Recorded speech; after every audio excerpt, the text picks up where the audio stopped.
aí, muito bom dia, boa tarde, boa noite para você que está assistindo essa série, que é o Vire a Clave Entrevistas. Para quem não me conhece, eu me chamo Matheus Chagas e hoje estou recebendo uma figura super importante do meio musical violonístico brasileiro, Luiz Carlos Barbieri, violonista, músico, professor, agitador cultural, se é que podemos dizer assim. E é uma grande satisfação recebê-lo e vamos bater este papo que eu creio que vai gerar muitas boas histórias para quem estiver assistindo, ouvindo essa conversa. Então, desde já, Barbieri, eu gostaria de agradecer por ter aceito o convite e seja muito bem-vindo.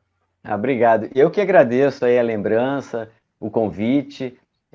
Eu acho super importante, ainda mais nesses tempos que vivemos agora, né?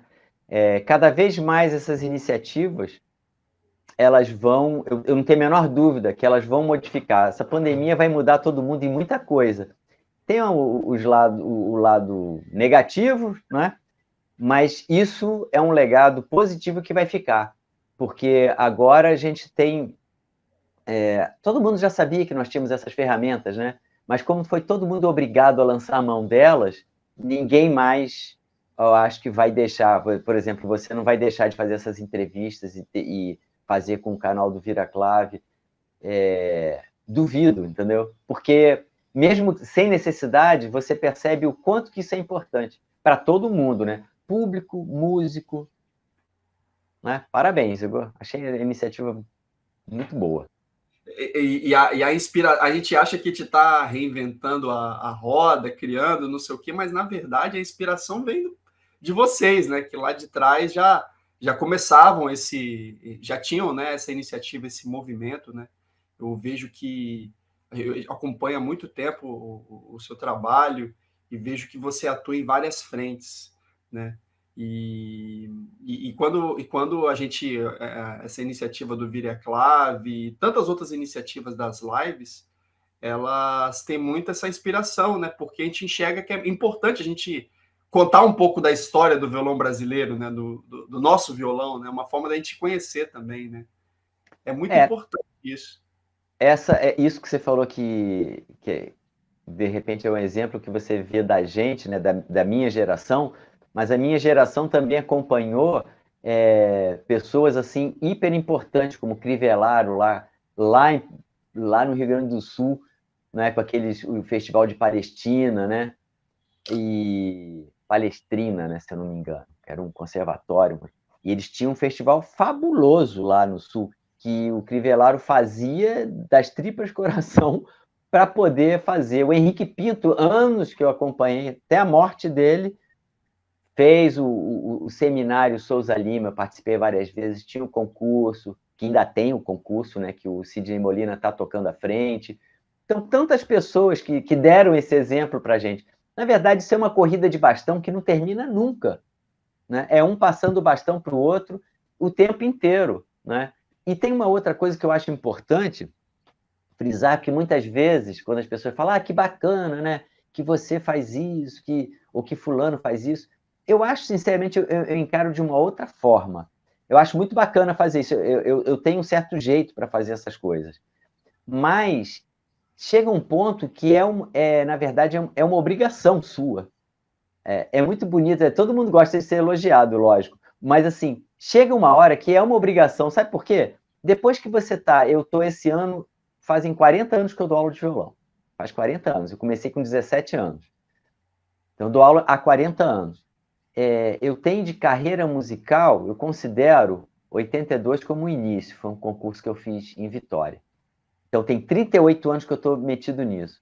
Só para você ter uma ideia, na Rádio MEC tem 32 anos que eu transito dentro da Rádio MEC. Então, assim, você cria uma rede de contatos, você tem um certo prestígio, não prestígio de ser famoso, não, mas um prestígio dentro de uma instituição que abaliza isso. Eu queria fazer isso. Aí a pessoa, legal, vamos fazer.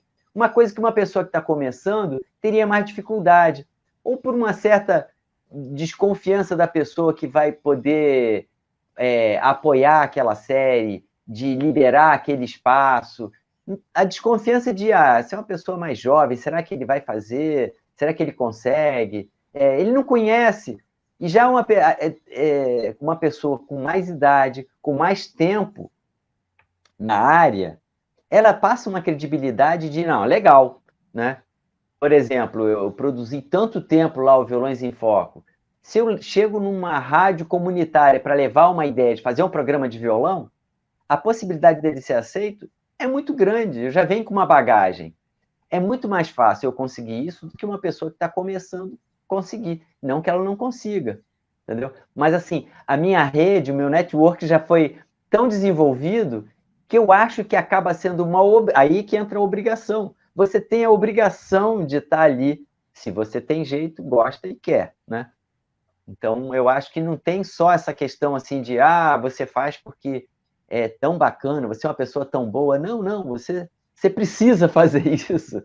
Essa é a sua função, entendeu? Não é só tocar violão, entendeu? Que por si só já é muito legal, mas essas Já é outras muito coisas legal. que estão em torno também Eu curto muito fazer isso. é muito bacana. E, Barbieri, você falou a respeito do concurso de 82, que foi quando você considera assim, começou a sua carreira, né? Digamos, musical. Foi aqui, eu estou falando de Vitória, Espírito Santo, deduzo que seja o concurso Vila Lobos. Exatamente. Foi o segundo concurso nacional de violão Vila Lobos, né? E que aconteceu lá no. Era Centro Cultural Vila Lobos ou era Escola de Música? Foi demolido, soube que foi demolido. Eu estudei lá, eu acho. Boa pergunta. Eu acho que é Centro Cultural Vila Lobos, Centro Musical Vila Lobos. Aí também é puxar demais da memória. Mas ali, olha, eu tinha 19 anos e foi a primeira vez que eu toquei em público. Tipo, dia 5 de novembro, uma coisa assim. Tanto que foi ali o marco. Ali eu comecei, ali eu subi no palco pela primeira vez para tocar, né? E ali eu conheci Maria Aro, Bartolomeu Vise, Nicolas de Souza Barros, Francisco Dias da Cruz, Fernando Araújo, professor lá da UFMG. Olha, eu fiquei hospedado no hotel, cara, a minha memória para essas coisas, eu queria que minha memória musical fosse assim, juro, juro. Eu fiquei hospedado num hotel chamado Império, que fica do lado do Carlos Gomes.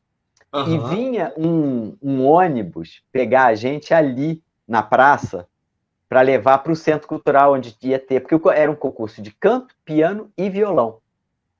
Então, gente pra caramba. E ali eu sentei no ônibus, eu não conhecia ninguém, eu tinha aula com o Sérgio Assad, eu comecei a ter aula com o Sérgio Assad em 1980. Então eu tinha 80, 81, eu tinha 3 anos de aula com o Sérgio Assad. Não conhecia ninguém, não conhecia nada, assim. Sentei no ônibus, sentou do meu lado, aí, oi, tudo bom? Tudo bem. Como é? Você faz? Eu sou violonista. Ele, eu também vou fazer o violão. Como é que é seu nome? Fernando Araújo. Luiz Carlos. Legal. Ali eu conheci Fernando Araújo. Fomos batendo papo e ele fala: você está hospedado onde? Eu falei: hospedado aqui nesse hotel. Ele, e é legal o hotel? Eu falei: é bem simples. Tipo assim, a diária é R$ 80. Ele, caramba, eu tô pagando 350 no São José ali. Batemos papo. O dia seguinte, sem brincadeira, 8 da manhã, pó. Eu acordei, aí ele, tô no 200 e tal aqui em cima, Fernando tinha mudado. Passamos a semana almoçando, jantando juntos, entendeu?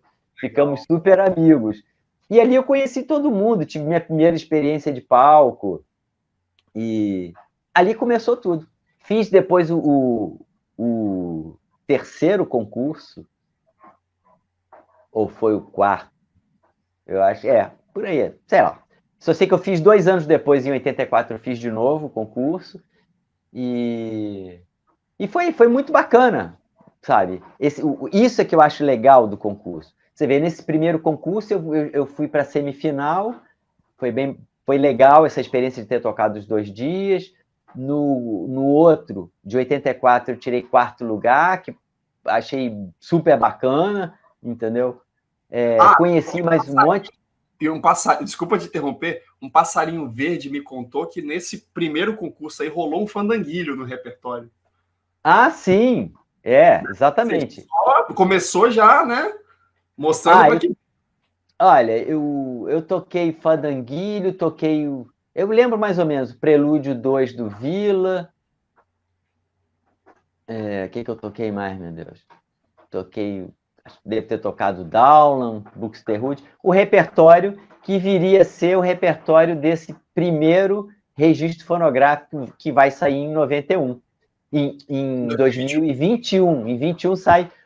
eu estou lançando, acho que tudo de trás para frente, né? Porque o último lançamento que eu vou fazer em 2021 é exatamente o meu primeiro registro fonográfico como solista, quando eu tinha 21 anos. Não gravei com essa intenção, foram gravações que eu fiz assim de um modo despretensioso. Na verdade, o Sérgio Assad falou, cara, você está aí com um repertório grande, vai gravar e grava isso. Mas lembre-se, em 84 não tem essa conotação de hoje. Pega um celular, pega um iPhone que tem um som bom, pega um microfone, pega um Zoom, sabe? Pode ser o Zoom, o 1 mesmo, que tem um microfonezinho bom, grava, faz umas edições no computador em casa. Era estúdio. Ou, né, eu tinha meu ex-professor, o Ari Domingues, ele tinha um gravador de rolo, que não era todo mundo que tinha, né? E eu gravei nesse gravador de rolo, não editei nada, porque ele nem sabia editar, nós gravamos as músicas. Depois ele pegou aquilo e botou num cassete, que foi o que sobreviveu. E desse cassete, 15 anos depois, esse cassete virou um CD, e uns 10 anos depois, esse CD, eu editei ele assim, editei as faixas, dei uma melhorada no som, que não foi grandes coisas, né? E virou o que vai ser esse primeiro registro. Eu não consigo dizer CD, eu fico na cabeça LP, entendeu? Porque na época teria saído um LP, né? Mas esse primeiro, eu já estou achando a fórmula que é o primeiro registro fonográfico. É importante, é importante. Mas acabei te interrompendo, você estava falando a respeito do outro concurso que você participou, depois do concurso Vila Lobos. Isso, o de 84, que foi de novo lá em Vitória, né? E ali eu conheci o Marcos Vinícius, que hoje está radicado na Itália, né? E isso foi muito legal. Conheci muita gente ali. Você vê, são amigos. Eu acabei, semana passada, de estar junto da organização do primeiro concurso nacional virtual de violão da AV Rio, né? Esse concurso foi organizado junto com o Nicolas, que eu conheci nesse concurso de 82.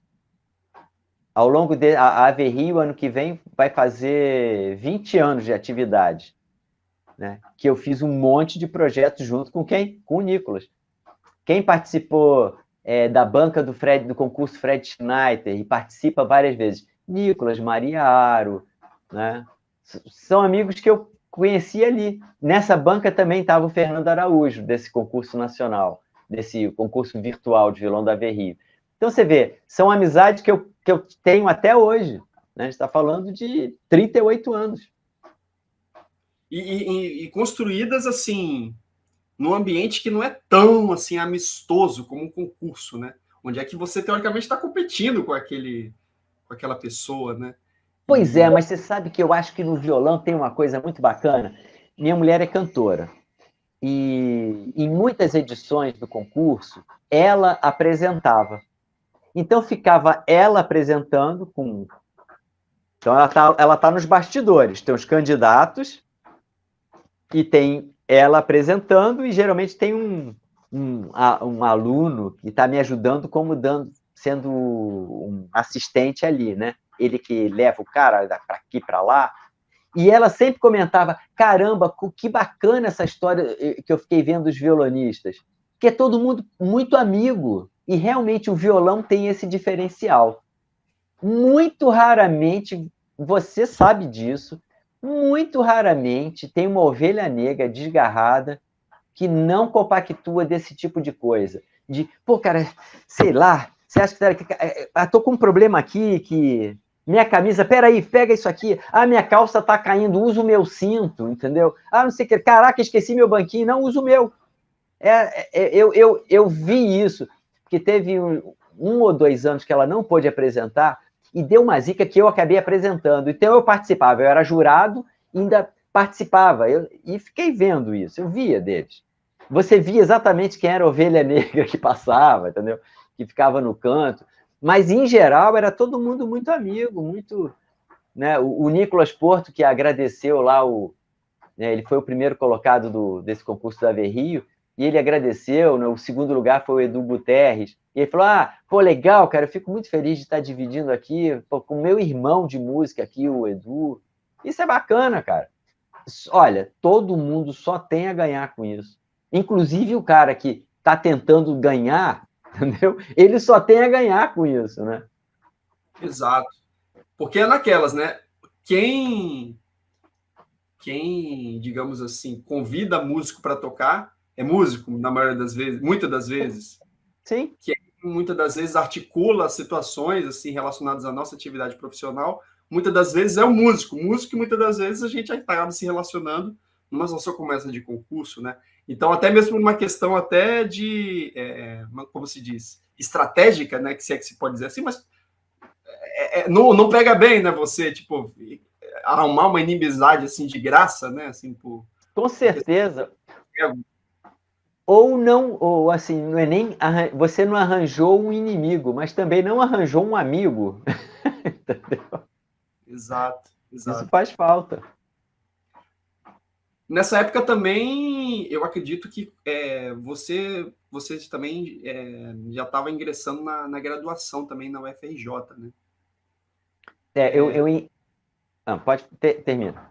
Não, pode falar, assim, só para fazer esse paralelo, assim, porque concomitantemente esse período dos concursos e tudo mais, eu acredito que, se eu não me engano, me corrija se eu estiver errado, o curso na UFRJ surgiu mais ou menos na década de 80, né, o superior em violão, né, em música.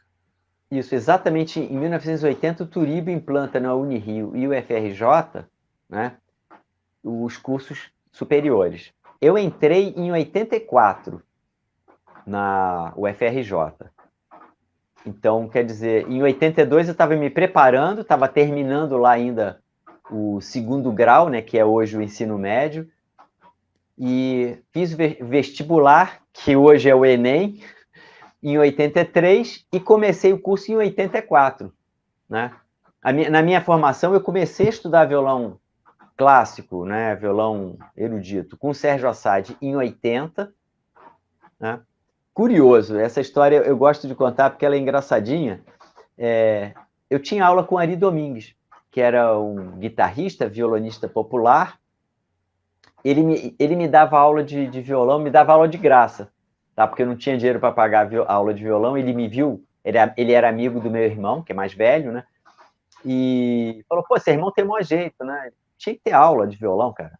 Aí, pô, mas a gente não tem grana, né, para pagar aula. Eu dou aula para ele de graça. Eu fico falando pro Ari, falo assim, Ari, ó, foi você que começou essa história aí de averrio social, amo música, tudo vem dali, entendeu? Porque as coisas não acontecem, né? Eu acho que eu fui muito beneficiado nisso. Eu tive aula quase 2 anos. E o Ari, ele tinha comprado um violão, que era um violão C3 da Giannini, com o pai do Sérgio Abreu. Então, que o Sérgio, eles escolhiam os violões na fábrica e depois vendiam. Então, eram violões escolhidos, né? Uhum. E eu tinha aula com ele e eu falei, também quero comprar um violão desse. Estava tocando violão e tudo. Fui lá, comprei o violão. Então, eu sempre recebi uma cartinha do seu Osmar, concerto do Sérgio Abreu com Norton Morozowitz, que eu fui assistir. Aí teve uma que foi o concerto do Sérgio Abreu solo na Sala Cecília Meirelles, dia 11 de setembro, que hoje é uma data, né, tão cultuada. O meu 11 de setembro foi maravilhoso. 11 de setembro de 79, eu tinha aula com Ari, eu fui assistir. No dia seguinte, eu tinha aula com Ari. Cheguei lá e falei, Ari, eu quero ser violonista. Ele falou, pô, quero ser violonista sim. E, ó, o Sérgio Abreu eu sei que não dá aula, mas tem um amigo meu que estuda com o Sérgio Assad. Aí pegou o telefone de Sérgio Assad e eu fui estudar. No início de 80, eu já estava estudando violão com o Sérgio Assad, né? E aí, voltando aqui, isso é só um atalhozinho da história. Então, em 84, eu entrei para a UFRJ, e justamente por volta de 84, 85, o Du Assad já não estava mais no Brasil. Então, foi basicamente esses 5 anos que eu estudei com o Sérgio Assad, aí entrei para a UFRJ, tive aula com o Turíbio, tive aula com o Léo Soares, né? Mas a minha formação mesmo foi com o Sérgio Assad, 5 anos que eu tive aula com ele, né? Dos 17 até os 22 anos. E A turma da UFRJ ali de violão, assim, contemporâneos a você, assim, você lembra assim da galera do violão naquela época? Lembro, porque como nós tínhamos a orquestra de violões, né?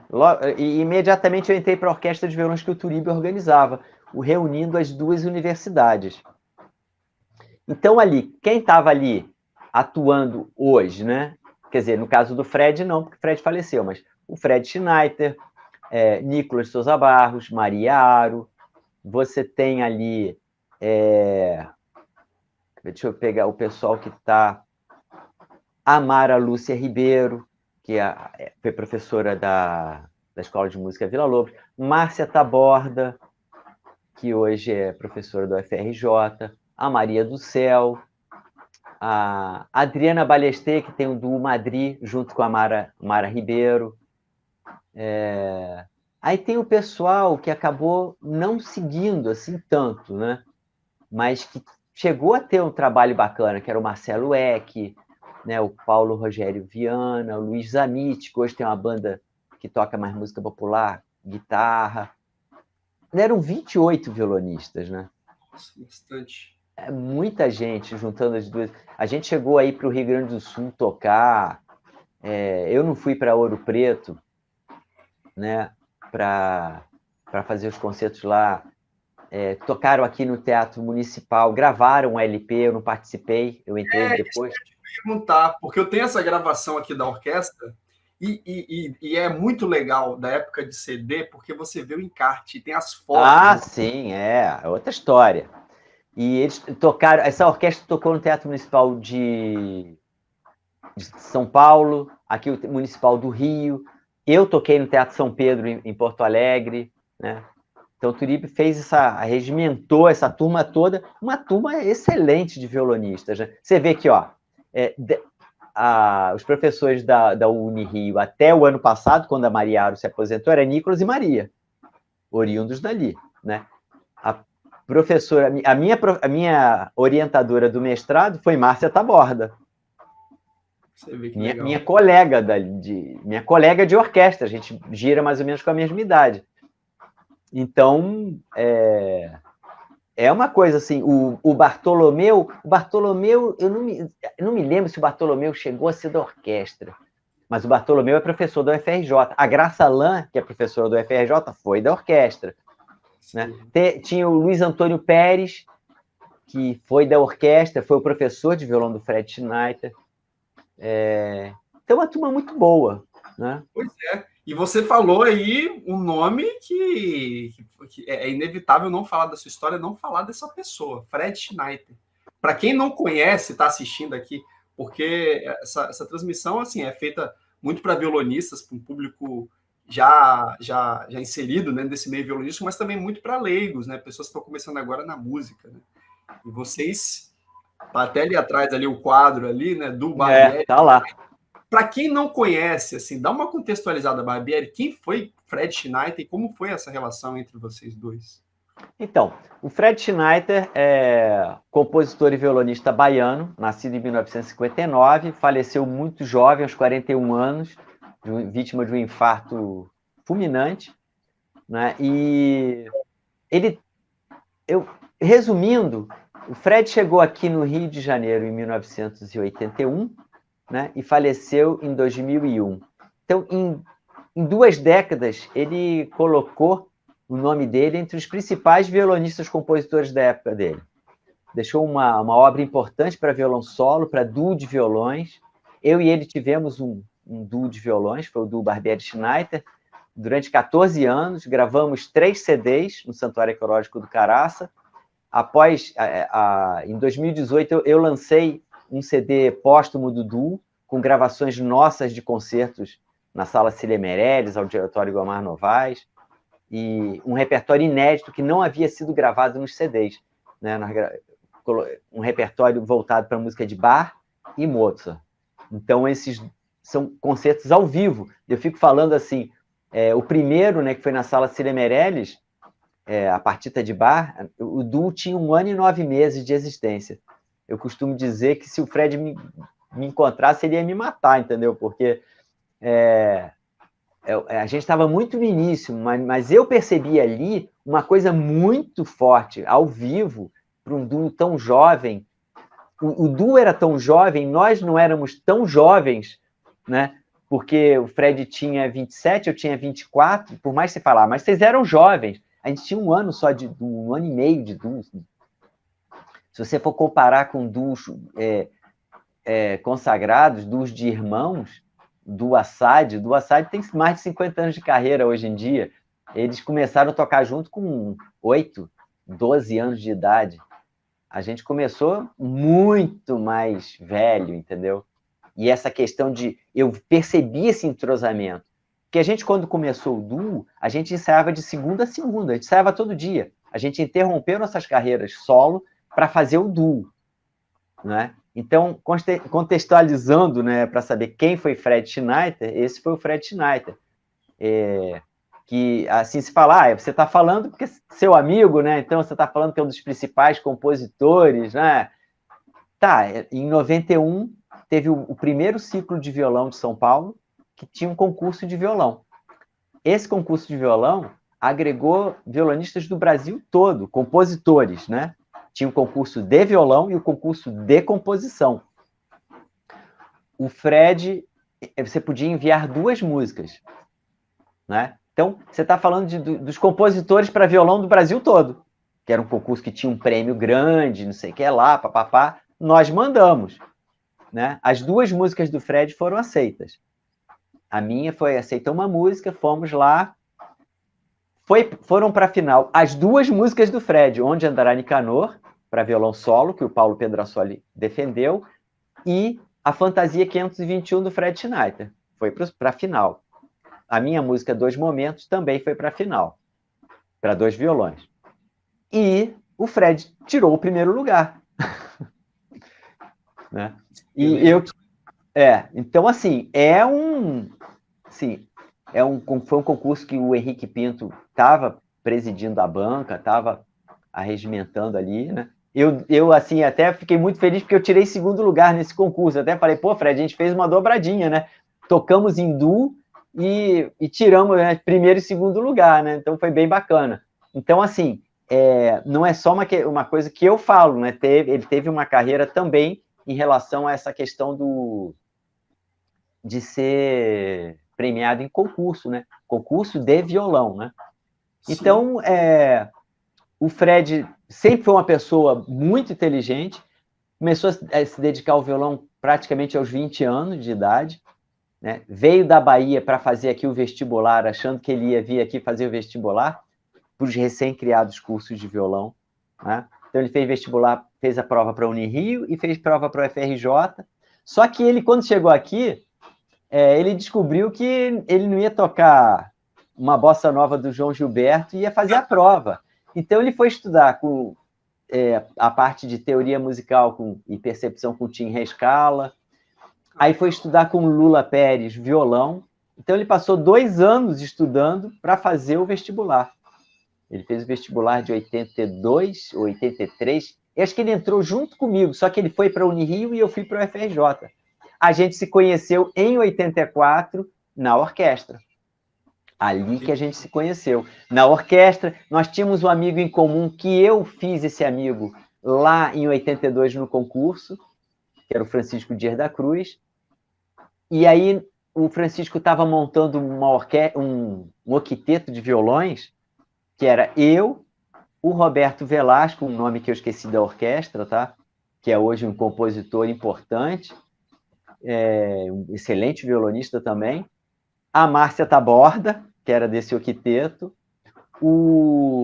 a Maria do Céu, o Fred Schneider, aí tinha o Guilherme Guzmão, que abandonou a carreira, excelente, fez duo com o Fred Schneider, foi o duo antecessor ao meu, O Fred tinha essa fixação em duo de violões. Então ele fez duo com a Márcia Taborda, fez duo com o Guilherme, fez outros duos, né? E comigo é que a coisa engrenou. Né? A gente teve um duo. Então, assim, eu conhecia ele nesse meio, né? Da orquestra, do octeto, a questão universitária, né? E aí a gente, em 87, resolveu fazer o duo Barbieri Schneider. E dali que a gente aposentou nossa carreira como solista, que o Fred estava começando a fazer os concertos dele solo, eu também já tinha feito vários concertos solo, mas ali a gente percebeu, felizmente a gente percebeu, que a gente apostava no duo, não dava para ser meia boca, não dava para ser assim, mais ou menos. A gente já não tinha idade para ficar tentando ser o Julian Brim e o Du Abreu. A gente não ia conseguir ser nenhum dos dois. Então a gente tentou apostar, ser o melhor possível no duo, né? E a gente pensava muito parecido, a questão de um repertório novo, um repertório diferente. Eu me lembro que na faculdade era um inferno, porque chegava assim, olha, então vamos ler a suíte número 1 para cello. Eu falei, puxa, eu não podia tocar a 2 para alaúde? Porque eu vejo que o pessoal não toca. Naquela época era a suíte 1 para alaúde e a 1 para cello. Isso é uma coisa que até hoje não mudou muito pouco. Não é só violonista, não. Todo mundo toca o que todo mundo toca. Isso é uma coisa que sempre me incomodou muito, muito. E ao Fred também. Ao Fred também incomodava. Tanto que ele começou transcrevendo, né, a partita para cravo, que a gente tocou, e está nesse CD de 2018, CD, o Memória, Barbieri Schneider, arquivo ao vivo, e ele compunha para o violão. E eu comecei a me animar também a compor para o violão, exatamente para compor esse repertório que está faltando. Roberto Velasco estava começando a escrever as primeiras músicas dele, escreveu para a gente e a gente tacou no repertório, né? Então a gente tinha essa coisa. O Marcos Lopes, que era um dos alunos do Sérgio Assad, que também estava começando a compor, escreveu para a gente, incluímos no repertório, né? Então a gente pensava muito parecido nisso. Então a gente apostou tudo no duo. A gente ensaiava o dia todo e sempre focado no duo, montando esse repertório. Uma vez o Fábio Zanon falou uma coisa curiosa. Ele falava que o duo era uma instituição. Eu acho que foi num programa que ele fez lá, o Violão com o Fábio Zanon, que ele fala isso, que o duo era uma instituição. E eu ia para a casa do Fred, 9 da manhã, chegava lá, e a gente tinha todo o esquema montado lá. Então, e ali a gente ensaiava, eu descia para fazer xerox, se lembra que essa coisa de impressora em casa? Gente, vocês estão com uma vida boa, tá? Computador era bater a máquina release, montar com foto, ir lá embaixo tirar uma xerox. Bom, eu não peguei essa época, né, e tal, mas na época que provavelmente para você ter acesso a uma partitura, dependendo da partitura, é um achado, né? Era uma novela, isso era uma novela, conseguia a partitura, porque alguém tinha que botar no correio para você e tirar a xerox dela. Então, assim, todo o concerto da gente, a gente fazia uma mala direta. Essa mala direta implicava, no início, em comprar um envelope, escrever o remetente, escrever o destinatário, tirar uma xerox para fazer tipo uma filipeta, cortar. Então, a gente foi, ao longo do tempo, fazendo o carimbo do duo, para não ter que escrever o endereço da gente, entendeu? Quando apareceu a impressora matricial que imprimia aquela etiqueta com o endereço da pessoa, nossa, a gente chegou a ter uma mala, aí a gente viajou, porque a gente tinha uma mala direta de 1000 nomes. Então, você colocava isso no correio como impresso, era uma novela. Quando eu ia numa agência do correio que tinha a maquininha que você colocava, fazia assim, a maquininha, o cara ia só colocando. Porque quando não tinha, era selo, meu filho. Ele comprava 5 folhas de selo e botava selinho ali, entendeu? Então, todo o concerto da gente, a gente fazia... Por isso que o Fábio veio essa história. A gente praticamente era uma instituição, Barbieri Schneider, entendeu? Divulgando concerto. Depois, em 88, nós tivemos um contato mais próximo da Rádio MEC por acaso. Então, todo concerto nosso, a Rádio MEC era perto da casa da minha avó, eu ia na Rádio MEC com uma fita cassete, que o técnico falava assim, tá no ponto? Tá no ponto significa que já tá no lugar para começar da música, não tem que rodar a fita para achar a música. Então, eu entrava lá e gravava, tipo assim, olá, amigos, eu sou o Luiz Carlos Barbieri, violonista, integrante do Barbieri Schneider, vamos tocar na Sala Cinemerés, dia 25, o repertório, papapá, e o cara botava a música que subia, descia, não sei o que lá, falava para fazer uma pausa aqui, já chegava com o texto pronto, e aquilo ali saía de divulgação na Rádio MEC, né? O pessoal fala, poxa, vocês estão bem lá na rádio, né, cara? Pô, toda hora sai anúncio de vocês. Falei, é só ir lá pedir. Eles falavam, ninguém vem aqui. A rádio é pública, a rádio está aqui para fazer isso, eu só vim aqui divulgar. Só que eu ia, né? Todo concerto da gente, eu ia. Todo concerto da gente, mala direta. Entendeu? Então a gente corria atrás do Du. Tinha dias que eu tirava o violão do estojo, a gente tirava o violão, fazia um café, tocava uma música, cara, tem que fazer o negócio da mala direta. Tá, eu vou comprar envelope, eu vou tirar xerox. Você voltava, vamos montar isso aqui, pô, vamos estudar. Estudava mais um pouquinho, tá, vamos, intervalo. Fazia um café, eu vou carimbar 50 envelopes, sabe? Você vai botar etiqueta em mais 50, eu vou cortar. Então, essa era a vida da gente, o dia a dia da gente era esse, entendeu? Foi esse durante 14 anos. Isso é muito bacana porque a gente percebe o quanto que essas parcerias, né, de vida, parcerias musicais principalmente, o quanto que um puxa o outro para cima, né? E é Sim. legal você ter esse companheiro assim que te puxa para cima, né? E vice-versa, né? Você também acaba puxando, né, o colega também. E esse entrosamento, ele não é só musical, né? Porque existe uma convivência também além da música, né? É um entrosamento também pessoal, né? Porque essa questão da unidade do duo, né? Ela passa não necessariamente, acho que pela questão técnica, pela questão musical, mas também pela unidade na questão mesmo do pensamento, né? Da perspectiva, né? De levar a sério o trabalho, etc. Você percebe, inclusive, assim, posteriormente, eu cheguei até a ver você colocou a respeito assim, que depois, quando você voltou a tocar solo, você teve que se readaptar, né? Tecnicamente, porque você estava muito já com a cabeça assim do duo, né? Como é que era assim, a respeito assim de detalhes, assim, como é que era assim como é que era esse processo assim, né, de você se adaptar ao duo e como é que foi depois, né, para você se desacostumar, né, a tocar solo mesmo? Olha, eu dei uma sorte muito grande porque o Fred, ele era um camerista nato. Sabe esse cara? Ele era uma pessoa muito inteligente. O Fred estudou engenharia elétrica até o 3º ano. Para desespero do pai dele, ele resolveu largar tudo, já com emprego garantido, na Deus me livre e guarde Odebrecht, entendeu? Mas ele já tinha tudo garantido, tinha um futuro garantido. Ia sair dali para uma mega empresa. E ele conviveu ele falou, esse meio não é o que eu quero fazer música. E veio para o Rio, né? Mas ele chegou aqui, uma pessoa muito inteligente, e muito inteligente musicalmente. Então ele usou a inteligência dele para absorver tudo isso que poderia ser usado na música. Então as maneiras que a gente tinha de ensaiar, a grande maioria, ele, tipo, quer ver uma coisa que a gente treinava? Eu não me lembro, nunca vi ninguém falar isso. Então a gente está tocando uma música em duo, né? Treinava, ensaiava com metrônomo, aquele esquema padrão, devagarzinho, né? Praticamente todas as músicas eram lidas desde... Olha, eu me lembro, não me lembro de ter estudado sem o Fred as músicas. Muito raramente. A gente estudava junto sempre.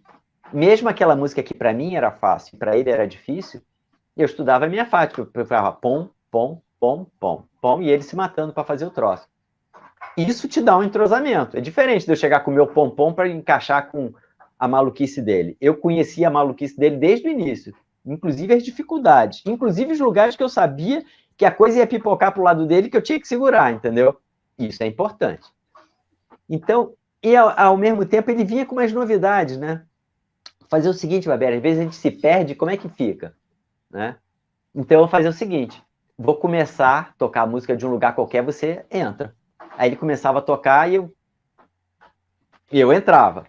Agora é sua vez. Eu pegava de um lugar que eu sabia que era mais complicado para ele pegar, e tinha os lugares que eu sabia que ele ia entrar, entendeu?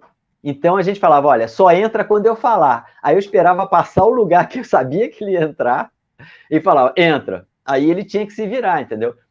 E várias maneiras de ensaiar, de percepções dele, musicais, né? O próprio conhecimento. O Fred assistia muito concerto, escutava muita música.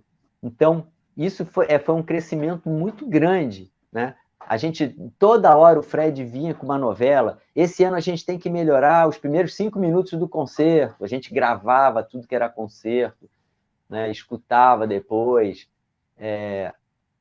Então, assim, todo esse processo de ensaio, de desenvolvimento do duo, o Fred, eu dei muita sorte, porque ele é uma pessoa muito ligada, muito organizado nesse sentido, né?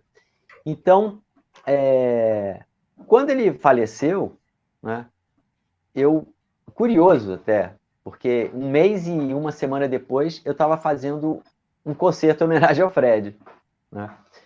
E, curiosamente, um ano antes dele morrer, eu falei, cara, ninguém toca a música da gente. Você tem as músicas, isso é uma coisa, eu fico muito feliz de ter dito isso para ele várias vezes. Falei, cara, as suas músicas são muito boas. E muito pouca. O Pedro Assolli estreou a maioria delas, né? Mas a gente já estava assim, isso na década de final de 80, né? 89, 90, o Paulinho tocou várias músicas do Fred, estreou, né? Onde Andrade Canoa, Suíte Sinuosa, né? Eu estreiei a Suíte Baiana. E eu falava, cara, isso a gente já estava em 98, 99, e, cara, ninguém toca. Fico vendo as suas músicas, não falo das minhas, não. Pensei numa coisa, acho que eu vou gravar, fazer um CD só de música minha e sua. Vou gravando aos pouquinhos. Aí eu peguei Onde Andará Nicanor, peguei os 5 perfumes e mais alguma coisa que eu não me lembro o que era, e comecei a treinar. Falei, vamos fazer o seguinte, eu gravo e você produz o CD. Ele, beleza. Cheguei até a fazer a gravação disso em 99 ou 2000, sei lá. Bom, quando o Fred morreu, eu estava estudando essa segunda leva de gravações. Eu tinha gravado uns 15 minutos de música e estava estudando mais 15 minutos de música minha e dele. Eu falei, cara, se eu demorar 5 anos para gravar isso, tá feito. Né? Nós vamos ter um registro de música, não deixa de ser um CD do duo, né? Uhum. Eu toco, você produz e as músicas são nossas. Quando ele morreu, né, no cemitério eu encontrei o Paulo Proença, que é filho do pianista Miguel Proença. E ele organizava uma série de concertos na UERJ. Aí falou, Barbieri, você não acredita, eu escrevi ontem à noite para o Fred, mandei um e-mail para ele, dando uma data para vocês tocarem lá, na UERJ. Eu me lembro que a primeira pergunta foi, que dia é o concerto? Ele falou assim, o Fred morreu 5 de maio, ele falou, sei lá, dia 14 de junho. Sei que era o mês seguinte. Que ele deu uma data assim. Eu falei assim, vamos fazer um concerto em homenagem ao Fred? Ele, vamos. Só que ele pensou que eu estava me referindo a chamar um monte de gente para tocar no concerto em homenagem do Fred. E eu, na mesma hora, falei, vou pegar aquelas músicas que eu gravei, vou pegar as que eu estou estudando, dou um coro nelas e vou fazer o concerto. Esse concerto está no meu site, né? O primeiro concerto em homenagem ao Fred, está lá. Na verdade, esse concerto foi na UERJ, né? E agora acabei de me lembrar, se eu não me engano, foi lá para o dia 20, rolou um concerto anterior no Espaço Sérgio Porto.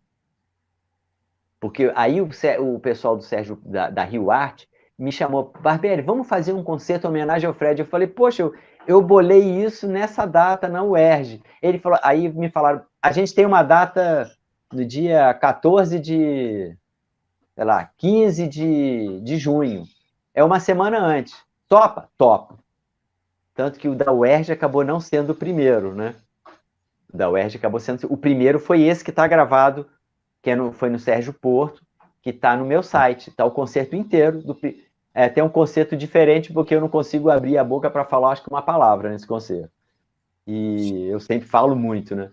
E só para não perder o gancho, qual que é o site, só para as pessoas poderem acessar depois? É luiscarlosbarbieri.com.br. Lembrando que é tudo junto e o Luiz é com S. luiscarlosbarbieri.com.br. Lá você vai ter lá o primeiro. Tem alguns vídeos. O primeiro concerto em homenagem a Fred Schneider, em 2001. E aí eu pensei, meu foco vai ser esse. O que era o projeto paralelo passou a ser o projeto principal, que é gravar esse CD de músicas minhas e do Fred, que eu gravei em 2002. Né? E só para você ter uma ideia,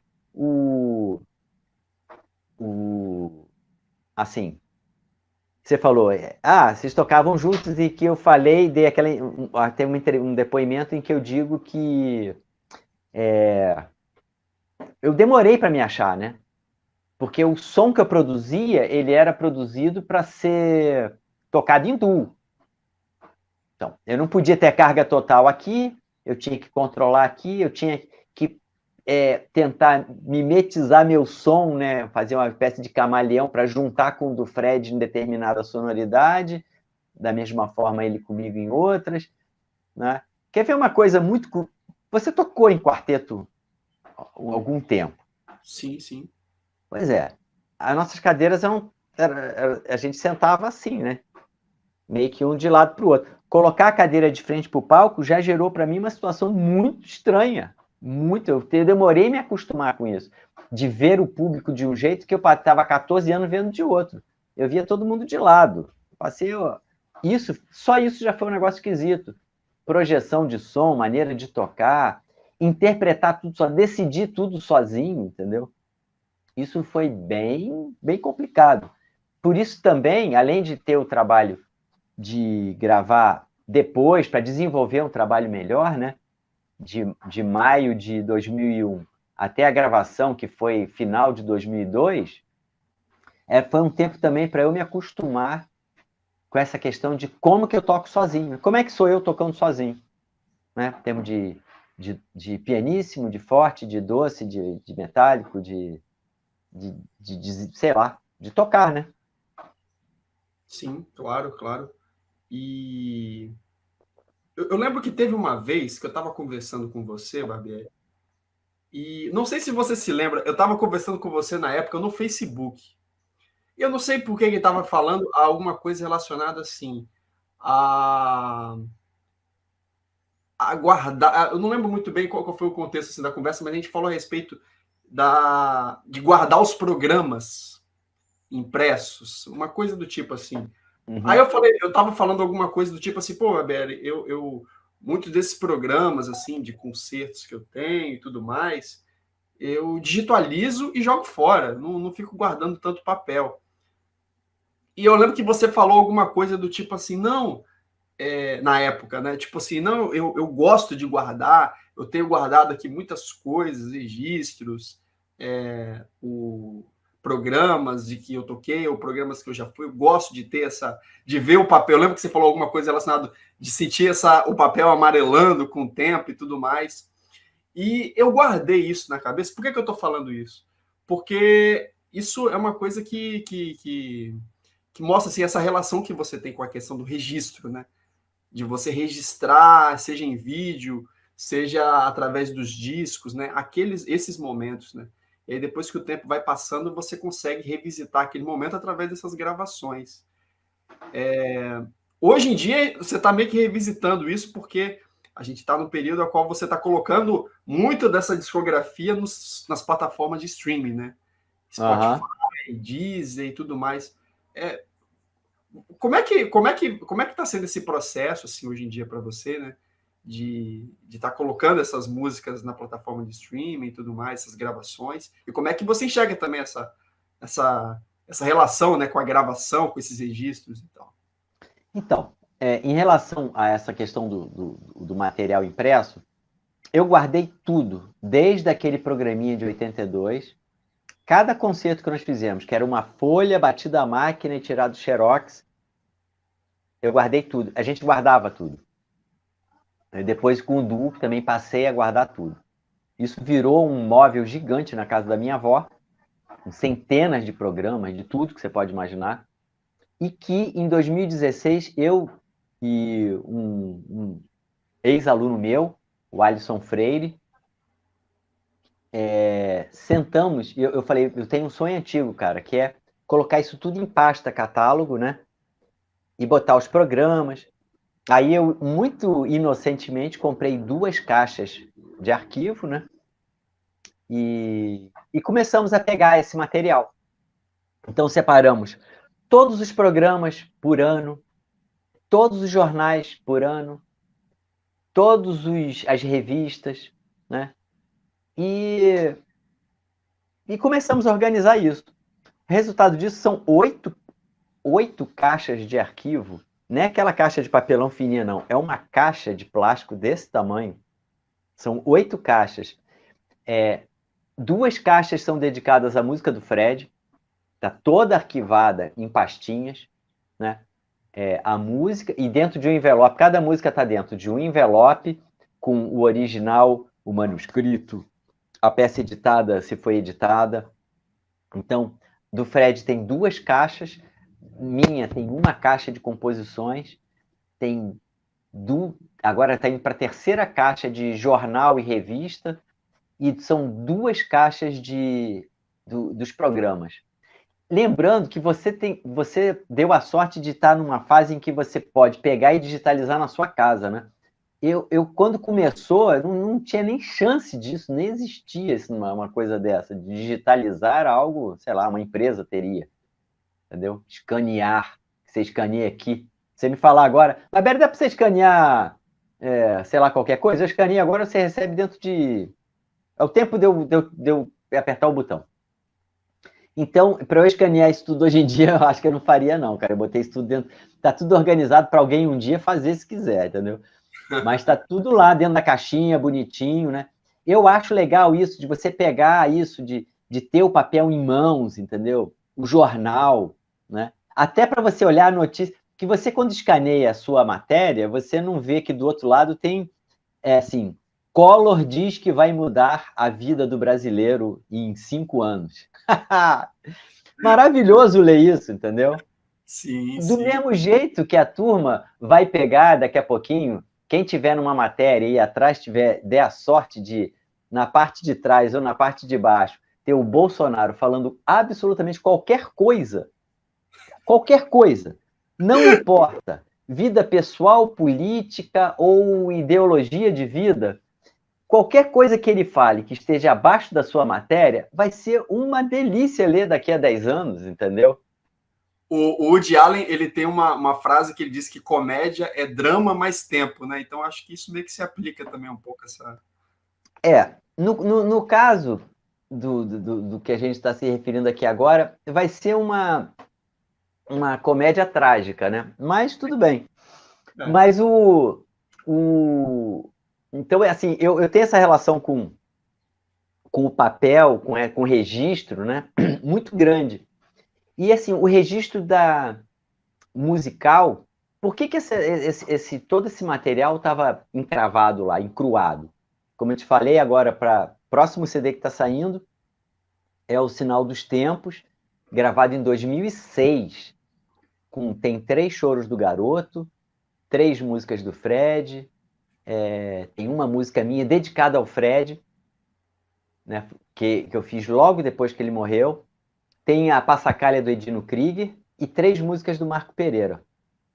Por que está saindo agora? Porque tinham. Primeiro que eu não tinha grana para produzir o CD, porque eu tinha que pagar um direito autoral que estava caro do garoto, e fui deixando para lá, entendeu? Fui deixando. Do mesmo modo que o Melodia Sentimental tem música do Radamés Inátali, que a depender do dia que você vai perguntar sobre o direito autoral, para os detentores de direito autoral, Pode ser que não libere, pode ser que libere de graça e pode ser que te cobre uma fortuna. É o que eu ouvi falar, entendeu? Então eu nem tentei. E fui deixando para lá, mas eu queria ter gravado. As plataformas, né? Agora então está assim, uma grande polêmica em relação, né? Porque com certeza eu não conheço bem do assunto para te dizer. Eu sei que o que a gente recebe das plataformas, do Spotify, por exemplo, é 0,8 dígitos, entendeu? De centavo. Não sei exatamente como que é isso. Para falar a verdade, não estou interessado em saber. Que os caras não são. Ninguém ali é bonzinho. Ninguém está fazendo isso. Está ganhando muito dinheiro em cima do músico? Com certeza absoluta. Acho justíssima todo esse movimento aí que tem contra as plataformas, contra essa exploração, entendeu? É uma coisa parecida com a exploração do comércio da moda, entendeu? Você pega esse monte de gente quase que fazendo trabalho de escravo, produzindo a roupa toda frufruzinha, que é um pedacinho de paninho que custa R$ 1.200 porque tem a marca Zofit, entendeu? Aí, é gente que, nada contra, mas é gente que paga 14 mil no iPhone e por aí vai. Exatamente, né? Exatamente. Então, as plataformas são do mesmo jeito, né? Estão usando realmente o trabalho do músico e remunerando praticamente como trabalho escravo, dando migalhas, não é? Sem entrar nesse mérito, ele me facilitou eu colocar esses trabalhos, porque o direito autoral, essa migalha é retirada na hora em que ela é consumida. Então, a migalha, vem uma migalha para mim, vai uma migalha para o selo e vai uma migalha para o autor, não é? Mas eu estou conseguindo veicular um trabalho que estava 14 anos que só eu tinha acesso. Ninguém, nem um colega meu tem acesso, porque eu gravei e está aqui. Está aqui no master. Que às vezes nem eu tenho acesso direito, que ele está num arquivo que eu tenho que abrir, que eu tenho que fazer não sei o que lá. Não é um CDzinho que você vai puxar e escutar, né? Então, me facilitou, porque eu estava com um monte de trabalhos que eu não tinha dinheiro para pagar direito autoral e não tinha dinheiro porque para produzir o CD eu tenho que pagar o direito autoral, senão eu não produzo CD. Ainda tem a confecção física do CD. Ainda tem a armazenagem física. Eu tenho 10 CDs, 8 CDs publicados e 2 CDs que vão ser publicados. Imagine que eu tenha só 500 cópias de cada CD. A gente está falando aí de 5.000 CDs, não é? É isso? 5.000 CDs que eu vou guardar aonde? Reduziu muito o número de concertos. Vou vender aonde esse CD?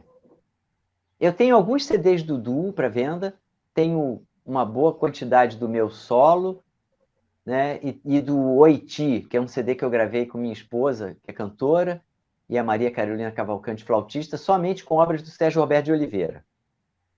Tem, sei lá, uns 300 CDs desses. Você sabe, eu garanto para você que quando eu morrer, ainda vai ter CD físico desse aí para vender. O que eu vou fazer com esses CDs? O mundo é outro. Ainda não se achou. O que vai acontecer? Qual é o próximo passo? O impasse do CD para o próximo passo ainda não foi dado. As plataformas digitais elas vão acontecer durante um tempo, até que aconteça a rebelião dos músicos. Ninguém sabe o que vai acontecer. Direito autoral, ninguém sabe o que vai acontecer. Está todo mundo ainda num campo muito desconhecido. Então, no momento em que eu não sei o que vai acontecer e que eu preciso disponibilizar, do mesmo modo que o Spotify e os streamers vão me usar para ganhar muito dinheiro, eu vou usar eles para divulgar esse trabalho. Lógico que eles vão ganhar mais do que eu. Mas se eu produzisse o CD, quanto que eu ganharia vendendo? Eu vou fazer 1.000 CDs, vou acabar dando quase que 300 CDs, porque você acaba tendo que dar mesmo, né? E vou vender quantos, de quanto em quanto tempo? Como é que eu vou recuperar esse dinheiro? Também não vou. Hoje em dia, muita gente, eu vou dar um CD assim, eu não tenho mais onde tocar CD. Acontece muito isso. E aí? Acontece. Hoje em dia, é naquelas, né? Se a gente for colocar na ponta do lápis o trabalho que gera qualquer coisa relacionada à música, né? Seja gravação, seja a própria preparação para um concerto, etc. As horas de estudo de um músico comparado ao retorno financeiro que muitas das vezes a gente acaba tendo, muitas das vezes não se equiparam, não se equivale, né? Por N motivos, por N motivos. Mas eu enxergo, se eu estiver errado, você me corrija, Barbieri, mas eu vejo em você muito essa questão da iniciativa, né? Que é muito legal. Eu vejo, por que eu estou falando? Eu vejo muitas das vezes, hoje em dia a gente tem leis de incentivo, muitas das vezes, que acaba sendo uma grande, uma iniciativa muito bacana, que eu enxergo, de viabilizar muitas das vezes projetos que talvez na iniciativa privada seria um pouco mais trabalhoso. Só que muitas das vezes, quando a gente tem esses projetos que passam pelo crivo de uma lei de incentivo, e quando esse projeto ele não é aprovado, muitas das vezes a gente que é músico, a gente acaba muitas das vezes postergando um projeto que poderia ser feito por um outro viés. Que é aí que entra muito essa questão que você falou, né? Eu tive que pagar o direito autoral, eu tive que. Eu acho que. E aí vai muita questão de você fazer por amor à causa, mais do que necessariamente pelo retorno, né? Porque se for botar na ponta do lápis, assim, o retorno ele nunca vai chegar assim à altura, né? Eu acho que acaba sendo uma bandeira assim que implicitamente eu sinto assim que eu me inspiro muito assim, né, em você nesse sentido, né? Porque você muitas das vezes não só com a questão dos registros, das gravações, né? Até mesmo para séries de concerto a qual você organiza e que muitas das vezes você acaba tendo essa necessidade de tirar dinheiro do bolso para fazer a coisa acontecer, né? Também é muita questão disso, né? De um amor pela causa mesmo, né? De fazer a coisa acontecer mesmo, né? Eu acho que faz parte da profissão. E que cada um assume um papel dentro dessa profissão. Profissão músico.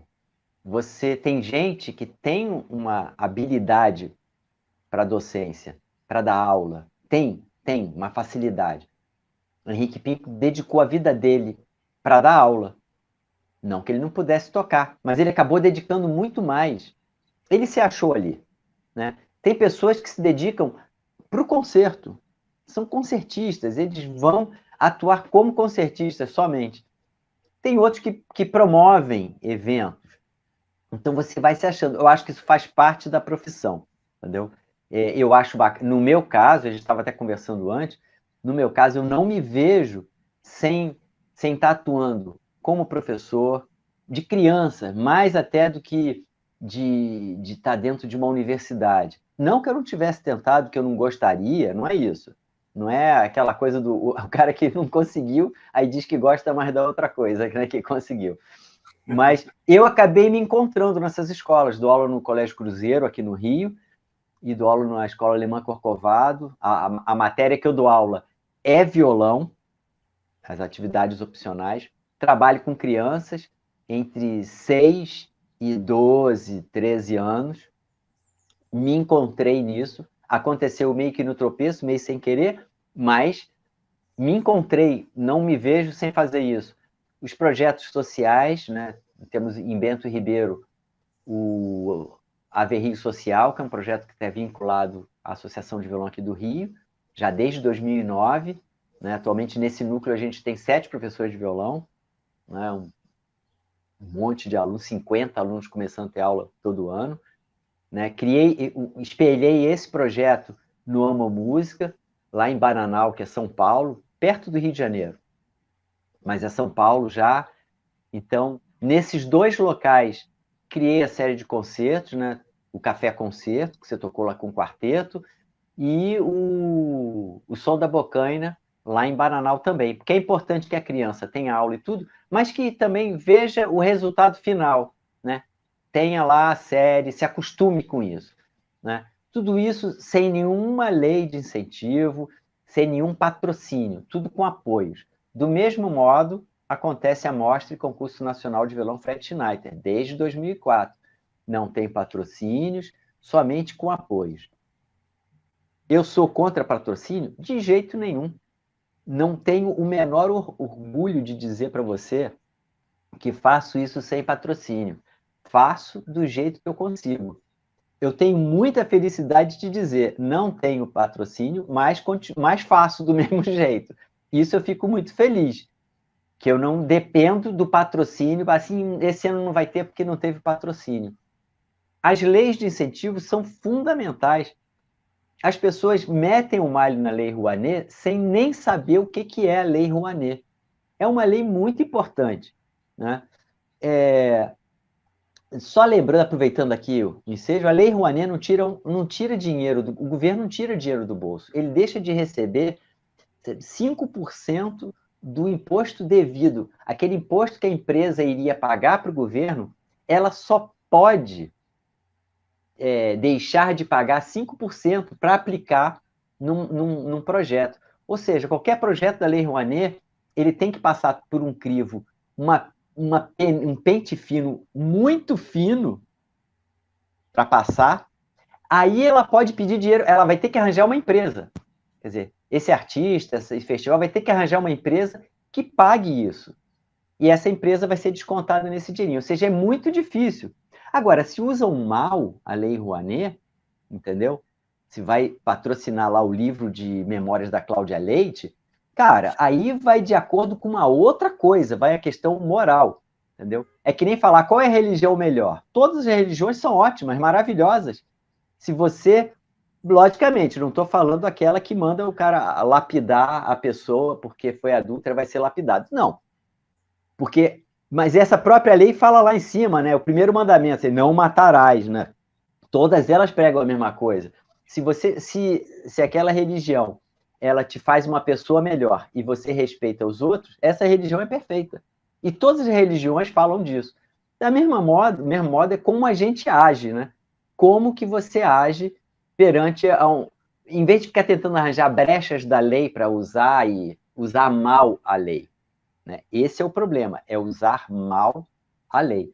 Então, eu acho que essas leis, para quem consegue escrever, se organizar, ter estrutura para usar essa lei, maravilhoso. Eu não sei fazer isso. Infelizmente, não é minha praia. Né? Eu sou músico, né? Eu me meto a produzir as coisas do jeito que eu sei. Talvez pelo hábito de usar chapéu, eu tenha aprendido a passar muito bem o chapéu. No caso da mostra, a gente tem uma rede de amigos, que são os amigos da mostra, que todo ano, cara, assim, eu tenho muito mais prazer de ligar, aí, fulano, como é que tá? Tudo bem? Ó, tô fazendo a mostra de novo. Ah, esse ano eu vou poder ajudar. Esse ano eu posso fazer isso. Aí tem a ZIT, Gráfica Editora, todo ano dá o material gráfico de primeira. Esse ano eles me ligaram. Barbieri, como é que vai ser? Vai ter a mostra ou não? Os caras me ligam, eles não só dão, eles estão preocupados por quê? Eu vou lá almoçar lá com o José Carlos, que é o dono da gráfica. Hoje em dia, os filhos deles que estão herdando a gráfica já são amigos de eu ir lá tomar café, entendeu? Eu acho isso muito legal. Eles são os amigos da mostra mesmo, amigos. Pessoas que dão dinheiro, contribuem com o serviço. Mas esse é o jeito que eu sei. É o ideal? Está longe de ser ideal, está longe. Mas é o jeito que eu consigo fazer. E assim, e não deixo de fazer. A única alegria que eu tenho é essa. Tendo ou não dinheiro, a mostra acontece. E isso é importante. E você, acho que é uma palavra que caracteriza muito, assim, você é muito constante, né, Barbieri? Sempre produzindo, sempre tocando, sempre constante, constante, constante. E eu acho que um pouco dessa bandeira que você carrega de, independente das circunstâncias, a gente faz, né, você faz, está sempre ali fazendo, e em nome da causa mesmo, né?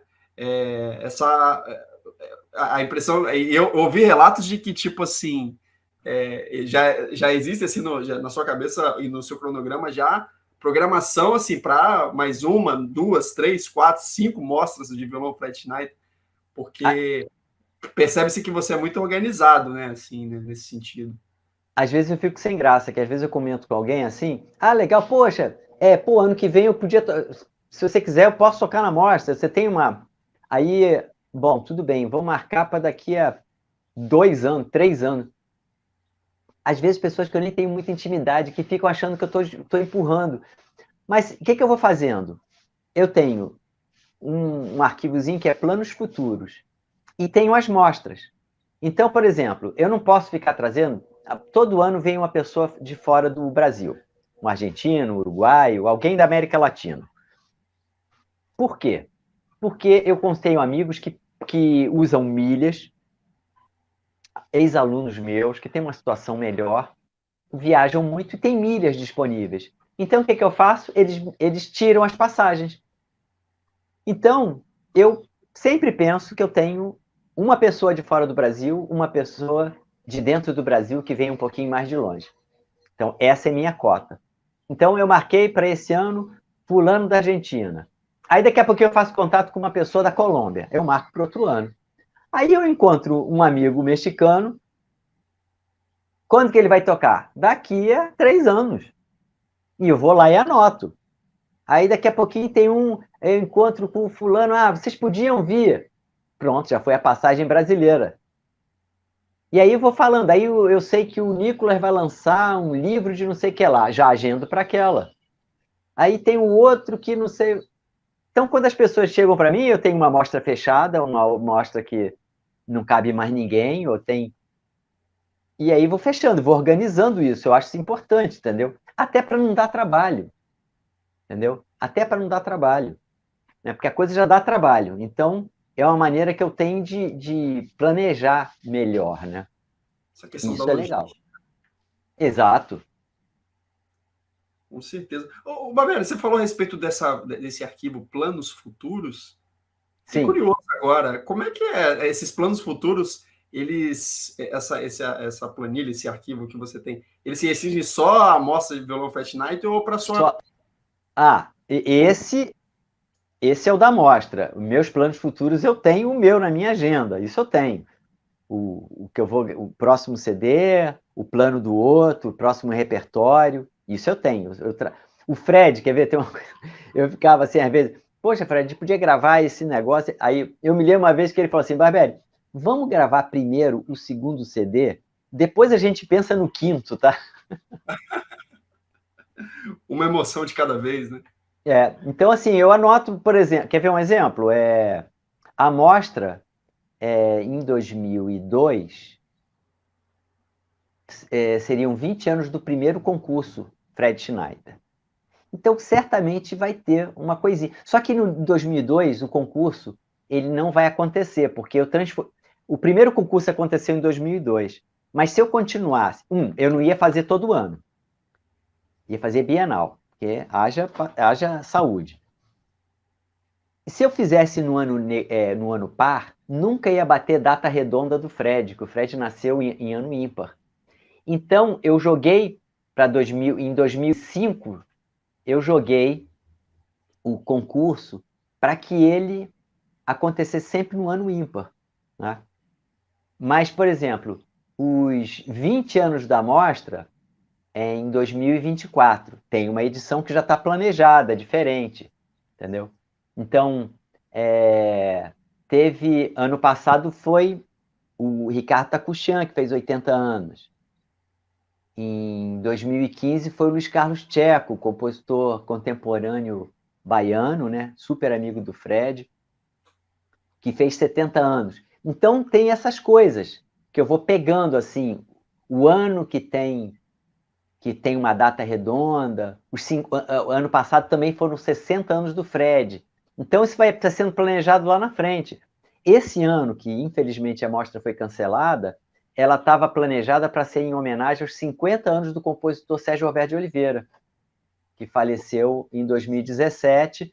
Então, todo mundo viria, pô, ia ser muito bacana, porque eu consegui uma coisa até difícil, que todo mundo ia tocar a música do Sérgio Roberto de Oliveira. Felipe Soidal, trio lá de São Paulo, vinha para tocar uma música dele, quer dizer, fazer meio concerto e tocar a música dele. O Pablo Villafuerte, que está na Alemanha, já estava todo planejado para vir tocando músicas que eu toquei com a minha esposa e com a Carol no CD Oitis. Quer dizer, ia ser uma coisa muito bacana mesmo. O Fábio Bartoloni, né, com a esposa, né, o do Lucatelli Bartoloni, já estava preparado para fazer também algumas coisas, né, de piano e violão. Então, sabe, infelizmente, eu até falei o que eu vou fazer ano que vem comemorar os 51 anos dele. É verdade, é E verdade. agora empurrou tudo para frente, né? Se tinha planos futuros, se tinha coisa agendada, foi todo mundo pulou para frente, né? A coisa ficou mais distante ainda. Mas sem sombra de dúvidas, né? Acho que com certeza, mais cedo ou mais tarde, tem que ter, né? Esse evento, tem que continuar tendo, né? E a gente tem que continuar incentivando, prestigiando, e seja divulgando, seja com certeza. E outra, é multiplicador, né, Barbieri? Muitas pessoas, com certeza, assim, foi aquilo que eu falei no início da conversa. A gente se inspira nesses exemplos para poder continuar assim, para poder jogar um pouco para frente essas iniciativas, né? Eu lembro que uma vez eu vi uma frase, não sei quem foi o professor, se foi o Henrique Pinto que falou, né, a respeito de que é, sempre que você puder, faça alguma coisa em prol do violão, que mais cedo ou mais tarde ele te retorna de alguma forma, né? E eu acho que essa história que você vem construindo meio que reforça um pouco isso, né? A quantidade de amigos, de pessoas com que passaram pela mostra, uma história muito bonita, né, que está sendo escrita. Ah, olha, tem toda a cara do Henrique, sabia? Eu também não sei se foi ele que disse. Eu não sei se ele disse, mas ele fez isso. Exato, exato. E outra coisa, o Barbieri, a respeito assim da questão da vida de concertista. Você, principalmente com o Du Barbieri Schneider, você teve a oportunidade de vivenciar muito isso. E você toca hoje em dia bastante, né? Assim, tá sempre nativa, tocando e tudo mais. Mas a questão da vida de concertista, né? Você, em algum momento da nossa conversa, você falou a respeito de que não é uma vida que necessariamente é uma vida que você sonhou um dia ter, mas que hoje em dia você não se vê tanto tendo essa vida nos tempos atuais. Fala um pouquinho sobre isso, assim, a respeito dessa vida de concertista e por que você não se imagina hoje tendo essa vida? Então, a gente teve uma carreira bem ativa, né? Muito ativa mesmo. E a grande vantagem, como a gente estava em duo, a gente era muito divertido, entendeu? As piores situações que nós passamos, entendeu? A gente estava junto, né? Uma coisa é você estar sozinho. Existe um glamour, né? Meio que só quem vai viver mesmo, e olha, eu não vivi a vida de concertista assim, tipo assim, um Duo Assad e outros que têm uma vida que é muito desgastante, né? É você tá tocando hoje aqui no Brasil, e daqui a 3 dias você tem um festival que você vai passar 2 dias na Alemanha, depois você vai para a Groenlândia, aí você voa para a Arábia Saudita, você vai para os Estados Unidos. Cara, e tem um glamour, né? De eu quero, né? E tudo, mas que é muito desgastante. Você faz uma viagem longa, chega, vai se adaptar, não sei o que lá, vai estudar, vai ensaiar, ou você vai descansar ou vai ensaiar, ou vai estudar. Você não tem muito como fugir disso. E depois você vai lá, você vai tocar, vai passar por aquele, né, o estresse natural do tocar, e no dia seguinte, quando você pensa que vai relaxar, às vezes você tem uma outra viagem. Então, é uma vida muito estressante. Hindu até que era engraçadinho, porque a gente tinha um ou outro lá para bater papo, sair, trocar ideia sozinho. Eu experimentei um pouco isso depois. Cara, é muito pesado, né? É uma vida sozinha. Fora que a sua vida pessoal, ela meio que leva um bico, né? Porque tente manter um relacionamento assim tão legal, você pipocando de lá e de cá, entendeu? Você não vive isso, né? Então acaba sendo uma coisa que tem esse viés que as pessoas pensam só no glamour. É que nem o lance de sério, moça, vou conhecer o mundo. Você vai conhecer o mundo de dentro do avião, né?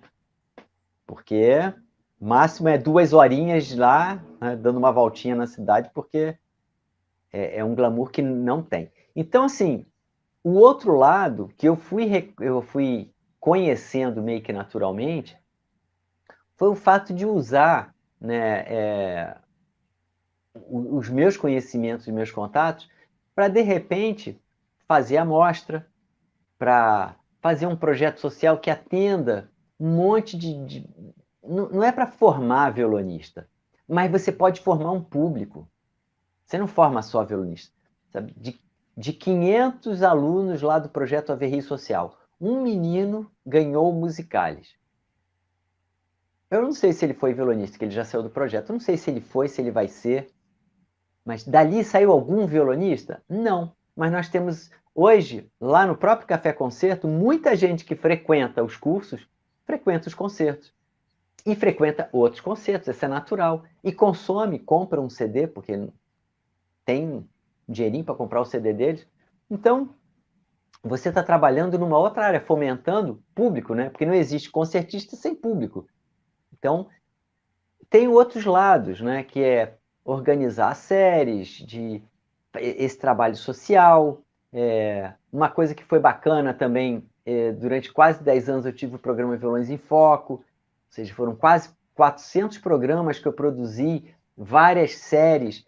A série do Violão Carioca, por exemplo, que eu idealizei junto com o Jorge Melo, pesquisador, me levou a tocar a música do Quincas Laranjeira, do Gustavo Ribeiro, José Augusto de Freitas, pessoas que eu passei minha vida toda lendo.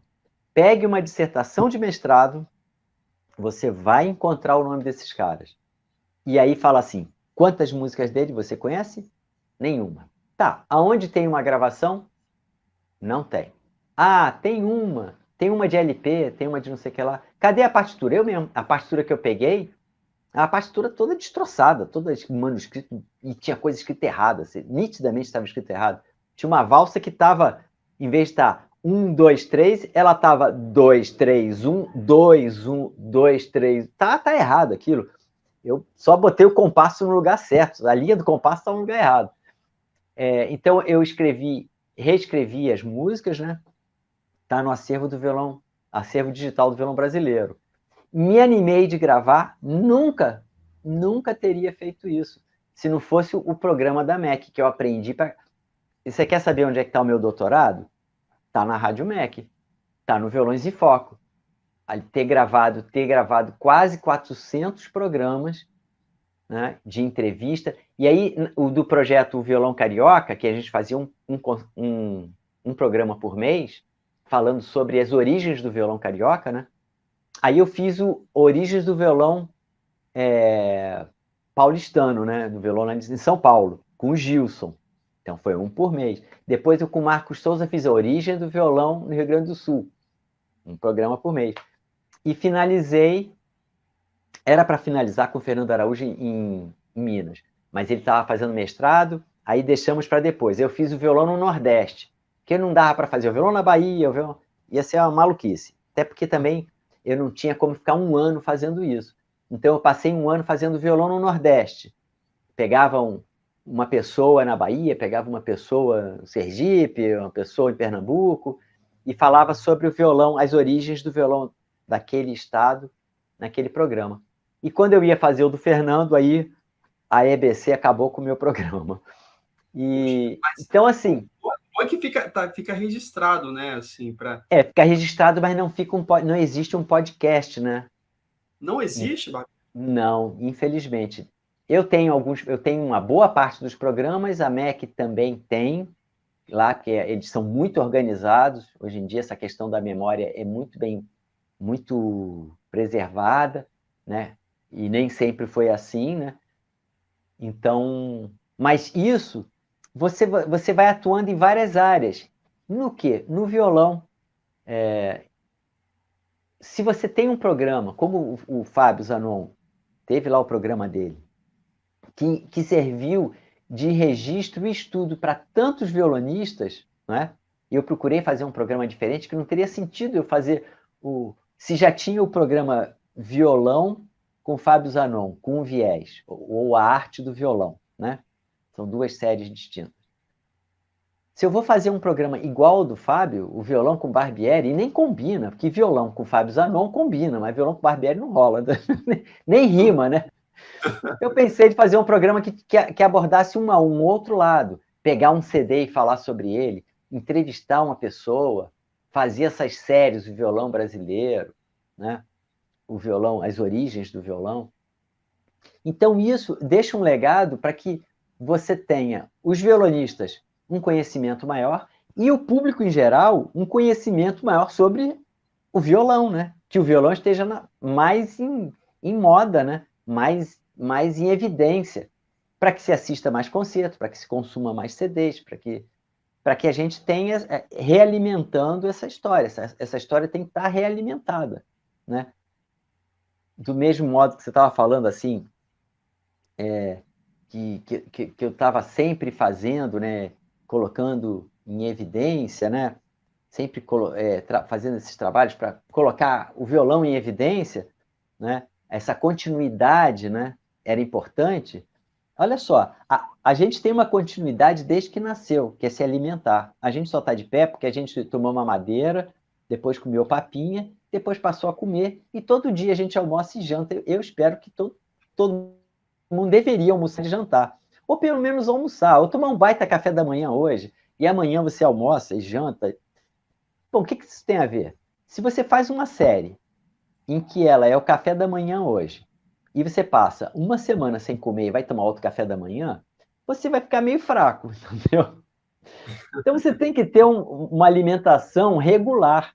E a alimentação regular das séries musicais, dos projetos. Isso alimenta o público. O público volta porque ele está bem alimentado. Ele vai sentar na cadeirinha e vai esperar chegar o pratinho dele.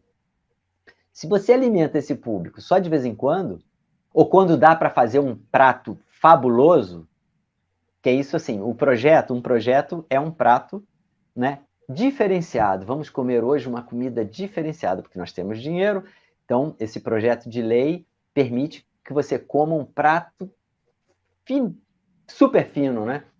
Muito bem elaborado por excelentes chefes de cozinha. Só que tem o seguinte, não dá para comer esse prato todo dia. Feijão, arroz, salada, legume, entendeu? Esse é todo dia. Tem que ter um projeto que aconteça sempre, porque você precisa alimentar o público. Fazendo essa analogia entre a nossa alimentação e como você mantém uma série, que é a regularidade, é a regularidade. Você demora muito tempo para criar o hábito numa série de concertos, da pessoa ir naquele local e se acostumar a consumir aquilo. E você é muito rápido para que a pessoa esqueça. Fique 6 meses sem fazer. É muito rápido. Então, por isso essa questão da regularidade ser tão importante. Esse trabalho de formação de público é muito importante. Aqui em Vitória tem um cinema, fazendo um paralelo, né? Mas também se aplica. Aqui em Vitória tem um cinema que é um dos poucos onde é que passa filmes mais alternativos, né? Fora assim desse mainstream, né? Hollywoodiano e tudo mais, que eu costumo ir com bastante frequência. E o melhor, assim, por um preço assim super acessível, assim, né? De ingresso. E uma vez e o dono assim fica na bilheteria, né? Acessível, né? Nada assim muito. E aí uma vez ele chegou, ele falou assim que na verdade quando essa coisa, né, que ele coloca o ingresso barato, que é mais no intuito de fidelizar mesmo. E assim, a cada semana a rotatividade de filmes é muito grande, né? Muda toda semana, né? Não tem tipo filme que fica 2, 3 semanas em cartaz. Uhum. É uma semana mesmo que fica ali em cartaz. E depois, assim, poxa, eu assisti filmes ali que você não vê em Netflix, você não vê em outros lugares, você só vê ali, e assim, para você conseguir depois é mó trabalhão, assim. E ele faz isso proposital, que ele já até falou isso, que ele gosta, ele ganha no cliente que vai mais de uma vez na semana no cinema, né? Ele quer isso, ele é proposital. E ele fala, quando você compra o ingresso, você não está comprando só ingresso, você está comprando uma ideia, né? É uma filosofia, né? Mesmo. Sim. E esse trabalho de formação de público é muito importante, porque eu me tornei um consumidor desse tipo de filme, desse tipo de cinema mais alternativo, por causa de iniciativas como essa, né?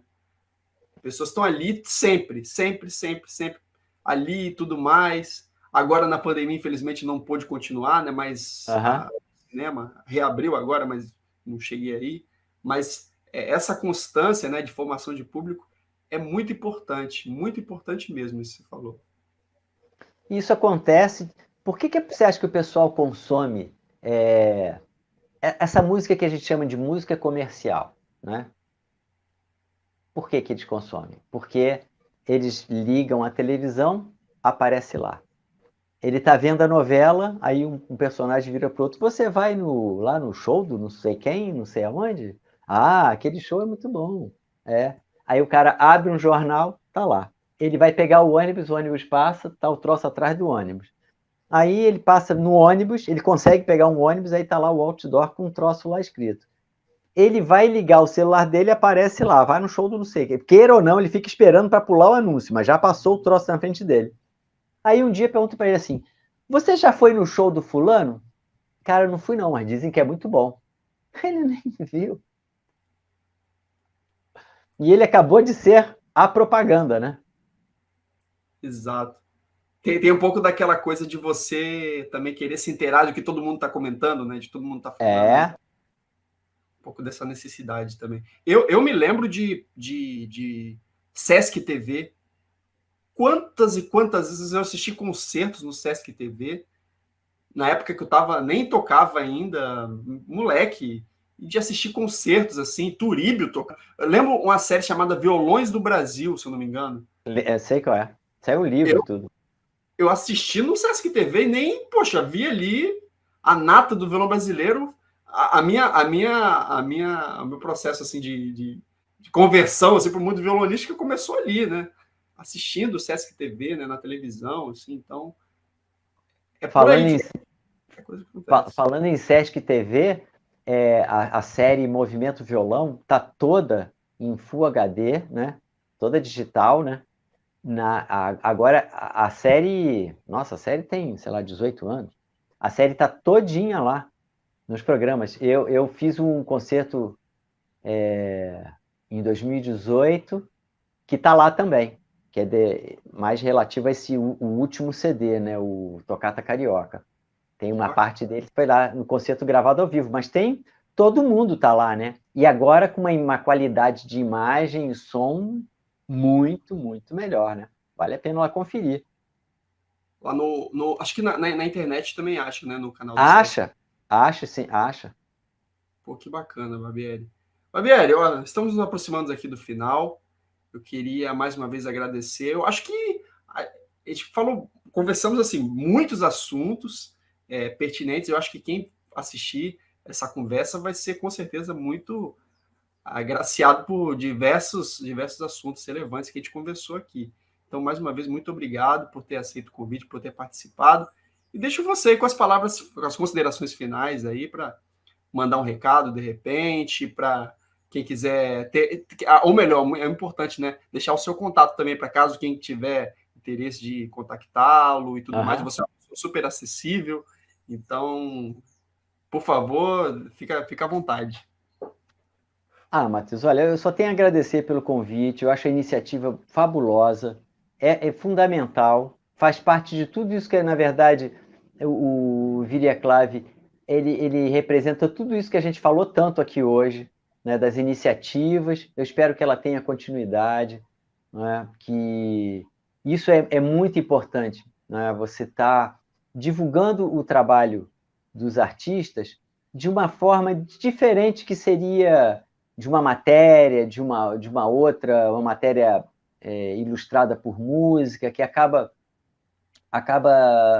tendo, digamos assim, o foco mais no artista, né? Que é você tocar e você acaba, pelo espaço mais reduzido, como tem muita música, você acaba falando as mesmas coisas que estão no currículo, né? E aqui a gente tem a oportunidade de falar de outras coisas, conhecer a pessoa, né? Você Exato. conhece melhor a pessoa. E eu acho que isso é bacana, porque nem sempre a gente tem essa oportunidade de, numa entrevista, estar falando da pessoa. A gente fica meio que jogando confete em cima da gente. Ah, eu fiz aquilo, fiz isso, fiz aquilo. E você não consegue dizer que você pensa isso, né? Isso é importante. Por isso eu achei bacana, né? Desejo vida longa aí. O contato é bem fácil. Hoje em dia, né, pelo Instagram, é Luiz com S sempre, tá? Então, Luiz C. Barbieri. Meu e-mail é L de Luiz, C de Carlos Barbieri, com I no final. Então, lcbarbieri@gmail. É bem fácil. Facebook também, Luiz Carlos Barbieri. O máximo que você vai encontrar um técnico de futebol, mas ele é Luiz com Z. E ele não usa chapéu, ele usa um boné, então você vai me descobrir rapidinho, porque eu uso chapéu. Então, não é qualquer coisa, é só entrar em contato. E no site luiscarlosbarbieri.com.br tem toda a obra para violão solo do Fred, disponível grátis para baixar. Muito pouca coisa minha, mas a ideia é que para o ano que vem tenha toda a minha obra para violão solo, para duo e do Fred também. E tem alguns vídeos lá, inclusive esse vídeo que eu falei do primeiro concerto em homenagem ao Fred, em 2001. Show de bola. Bom, depois de uma dessa, eu só reforço aqui, por favor, assistam os vídeos do professor Barbieri, ouçam a música dele. Tudo bem, vai. Nem que seja através dos CDs, né? Adquirindo o CD, pode adquirir o CD também com o professor Barbieri, ou então acaba utilizando, né? Também tem no YouTube também, né? Eu vi que você também tem o áudio também os CDs e tudo mais, ou então nas plataformas digitais também podem estar assistindo. E é isso, tá bom? Encerramos aqui, até uma próxima. Obrigado para vocês que assistiram essa conversa e muita música para nós. Valeu!